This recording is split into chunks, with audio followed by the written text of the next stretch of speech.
From Dead to Worse was the 8th book in the series, and more of a transitional book. Sookie's brother Jason gets married. Things go badly, but Sookie stood up for Jason at his marriage, so she has to be responsible for dealing out the punishment when his wife misbehaves. His wife's cousin, Calvin Norris, who is a friend of Sookie's, has agreed to take the punishment for Jason's wife. So it turns into a terrible, terrible situation for Sookie. A little crowd had already assembled in the backyard of Calvin's house. People made way for me until I'd gotten to the center of the gathering and found Crystal, Jason, and Calvin. I saw some familiar faces. A middle-aged panther named Mary Elizabeth nodded to me. I saw her daughter nearby. The girl, whose name I couldn't remember, was by no means the only underage observer. I got that creepy feeling that raised the hairs on my arms, the way I did every time I tried to picture everyday life in Hot Shot.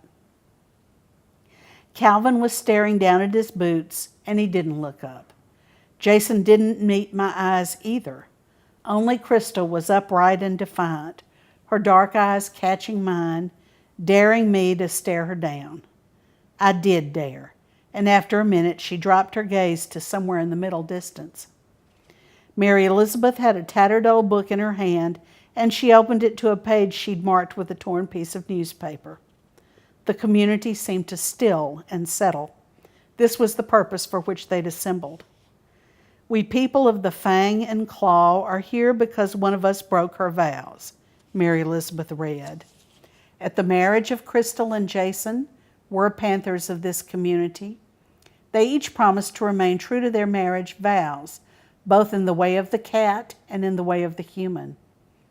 Crystal's surrogate was her Uncle Calvin, and Jason's was his sister, Sookie.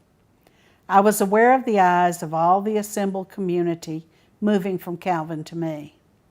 A lot of those eyes were golden yellow. Inbreeding in Hot Shot had produced some slightly alarming results. Now that Crystal has broken her vows, a fact witnessed by the surrogates, her uncle has offered to take the punishment since Crystal is pregnant. This was going to be even nastier than I'd suspected.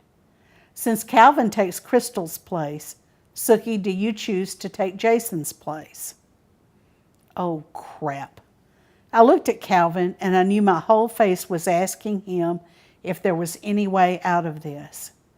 And his whole face told me no. He actually looked sorry for me. I would never forgive my brother for this. What would I have to do? I said, and if I sounded sullen and grudging and angry, I thought I had good reason. Mary Elizabeth opened the book again and read the answer. We exist by our wits and our claws, and if faith is broken, a claw is broken, she said. Either you or Jason has to break Calvin's finger.